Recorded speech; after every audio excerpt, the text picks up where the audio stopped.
है। आज हम बात करेंगे प्लैनेट चंद्रमा की और कैंसर लगना की। अगर लाइफ में आपको किसी एक इंसान से सतर्क रहने की ज़रूरत है तो वो इंसान होगा कैंसर लगना का, या जिसका चंद्रमा लगन में हो in very close degree with ascendant. ये क्यों कह रहा हूं मैं ऐसा, ये बहुत कंट्रोवर्शियल हो सकता है, बट ये मैं क्यों कह रहा हूं ये आप आगे जानेंगे। जो इंसान एकदम अनएक्सपेक्टेड चीजें करते हैं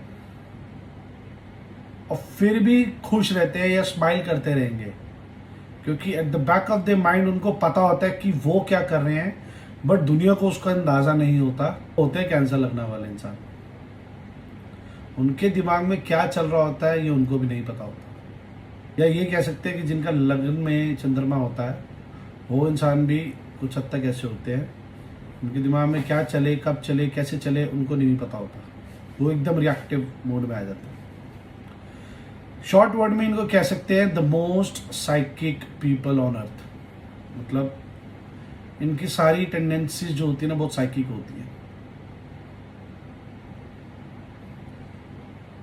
आपने एक कैरेक्टर देखा होगा मूवी में, हॉलीवुड मूवी में, जोकर का, बैटमैन मूवी में। वो प्योर कैंसर, या आप ये कह सकते हैं मून इन 8th हाउस है।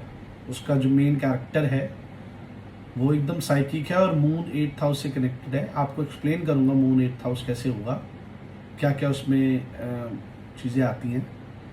बट आप सिर्फ एक वो इमेज अपने ध्यान में रखिए, वो जो कैरेक्टर है वो कैंसर लगना, चंद्रमा इन लगना और मून इन 8th हाउस, ये तीनों को डिस्क्राइब करता है कंप्लीटली। देखिए, मून जिस भी प्लैनेट के साथ आ जाता है, जिस भी घर में, उस प्लैनेट की वो सिग्निफिकेशंस जो होती हैं वो एकदम साइकिक हो जाती हैं, अनकंट्रोलेबल हो जाती हैं। आप उन चीज को कंट्रोल नहीं कर पाओगे। जैसे कि किसी का सैटर्न मून हो, शनि और चंद्रमा कहीं पे भी किसी भी घर में कंजंक्ट हो, तो आप देखेंगे वो प्रोफेशन में इतना इमोशनल टर्मोइल होता है उस इंसान का, आप सोच नहीं सकते हो। इतना अटैच्ड हो जाता है अपने प्रोफेशन से कि अगर आप उनको कुछ भी ऐसी चीजें बोलें प्रोफेशन से रिलेटेड